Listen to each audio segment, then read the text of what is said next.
Assalomu alaykum hammaga. Bugun sizlar bilan podvodkali bleskli makiyaj qilishni o'rganamiz.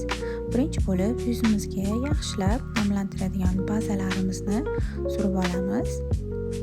Masajli liniyalar asosida bazalarni yaxshilab yuzga surib, yedirib chiqamiz. Makiyajda har doim birinchi bo'lib qiladigan ishimiz yuzni makiyajga yaxshilab tayyorlab bazalarni surib olish kerak bo'ladi. Ana o'shanda makiyaj uzoq turib beradi. Undan keyingi qiladigan ishimiz bizda ko'zni makiyajga tayyorlash, qosh bilan ko'zni orasini ajratib, konsilerda yaxshilab kesichka yordamida surib chiqamiz. Konsilerlar ko'zdagi tenlarni yaxshi ushlab berishiga, kun davomida turib berishiga va tenlarimiz yaxshi расчёска qilinishiga yordam beradi. Har doim matli konsilerdan foydalanish kerak. Ana o'shanda makiyaj, ko'zdagi makiyajimiz juda ham stoyki bo'ladi. Ko'zimizni konsilerlarni surib olganimizdan so'ng kompaktli pudra yordamida ustini pudra bilan qotirib chiqamiz. Bu bizga nimaga kerak?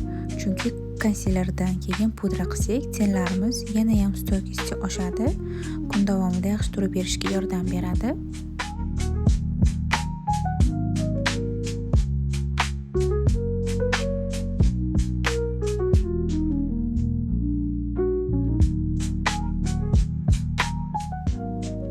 Undan keyin bo'lsa ko'zimizni ranglar bilan ishlaymiz.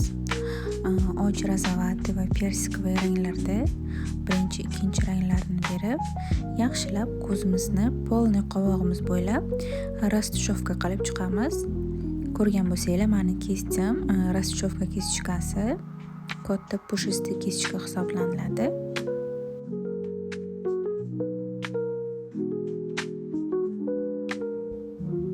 Birinchi rangni yaxshilab butun qovog'imiz bo'ylab yoyib bo'lganimizdan so'ng, mana yaqinroq ko'rsataman.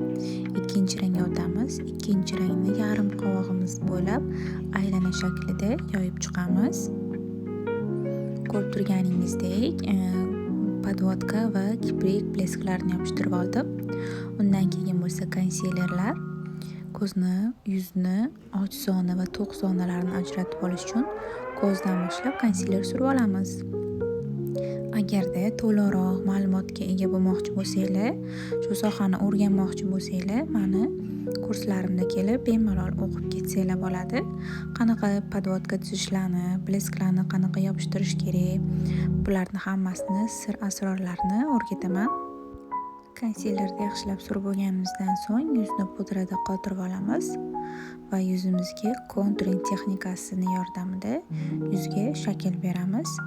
Birinchi bo'lib bronzerlardan foydalanib skulalarimizni chizib olamiz. Undan keyin bo'lsa rumyanalar, men eng yaxshi ko'rgan jarayonim rumyana hisoblanadi. Rumyanalarimizni ham o'zini zonalariga yaxshilab surib chiqamiz. Undan keyin qiladigan ishimiz bu highlighter. Highlighter makiyajga juda ham boshqacha joziba beradi. Ko'rib turganingizdek, highlighterlarimizni ham o'zini joyiga surib olib, keyin bo'lsa lablarimizga kontur va chiroyli nejniy pomadadan foydalandim va qoshga o'tamiz. Qoshni har doim dum qismidan oldi qismiga asta-sekinlik bilan bo'yab, tabiiylikni yo'qotmagan holda, to'q bo'lmagan holatda bo'yab olamiz. Malaka oshirmoqchi bo'lganlarga va noldan shogird tushmoqchi bo'lgan qizlarga kurslarimiz mavjud. Bemalol kommentariyada yozsanglar, biz sizga bog'lanamiz. Makiyajimiz ham o'z nihoyasiga yetib bormoqda. Kommentariyada fikringizni kutib qolaman.